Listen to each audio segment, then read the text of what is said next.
asking you to use MATLAB and a method of your choice to solve for I1, I2, I3.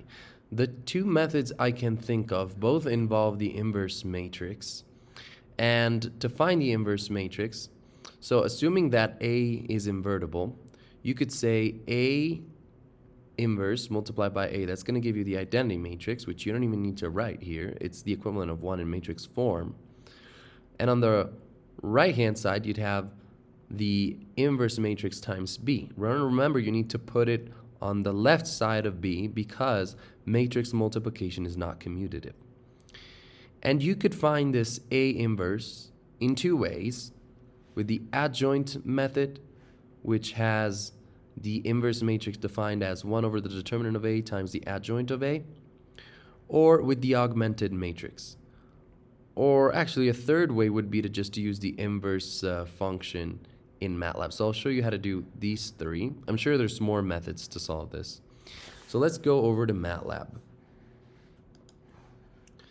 Okay, so the first thing we want to do is make sure that our workspace is clean.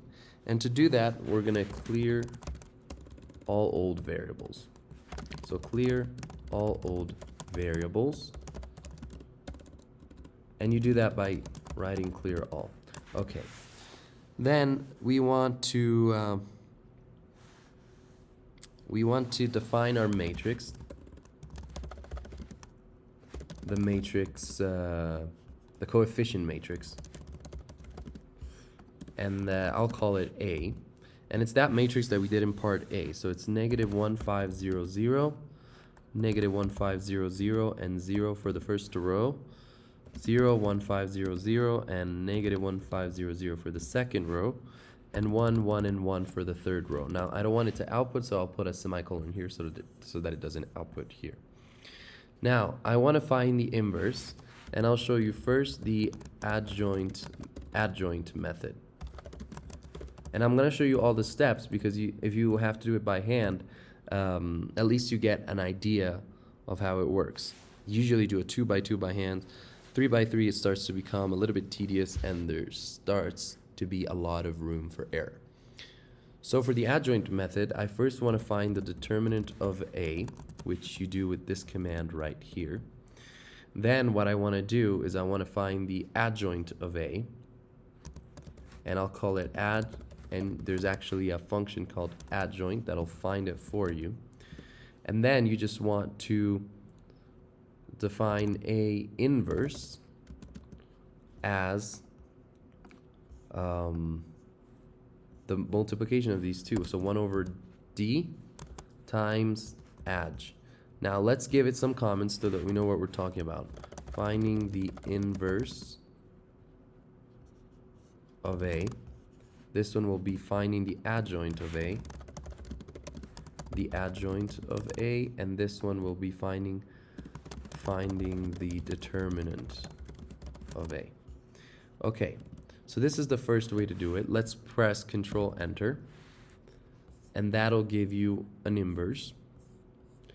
Now, if you want to solve for I1, I2, and I3, what you have to do, remember from this, what you have to do is you have to multiply the inverse that we just found by the vector B. And remember that the vector B was this one over here. So let's define the vector B first. So here, defining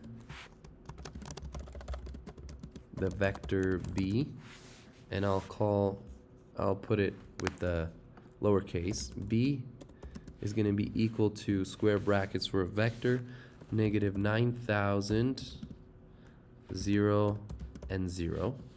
And I don't want that to output, so I'll put a semicolon here. And now I just solve for the currents in vector form. So I'll say I is equal to A inverse multiplied by the vector B. And I want it to output, so I don't put a semicolon. And what I get is this. So these are my currents in order. Remember, we had I1, I2, I3. Now let's see the second method, the augmented matrix method. So this is the same. Now we're going to define an augmented matrix, and I'll call it aug, okay? And it's going to be that original matrix that we had, but then whatever it was equal to. The first one was equal to negative 9,000. The second row is equal to 0. And the third row is equal to 0. So now we just take the equal signs away, and that creates our augmented matrix. I don't want it to output, so I'll put a semicolon. And then I'll find the find the inverse with reduced row echelon form, which is the RREF command on this augmented matrix. And let's press Control Enter, and we get 12, negative 6, and 6. So this actually gives us the answer right away, because we inputted the A and the B together. So we merged two steps. We had I here, and then we had I and B.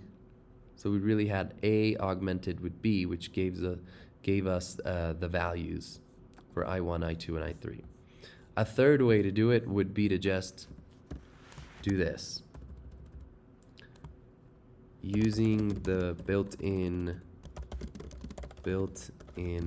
inverse function, and then you would say, hey, if I want to solve for I would be the inverse of A multiplied by B, and you'd get the answer right here.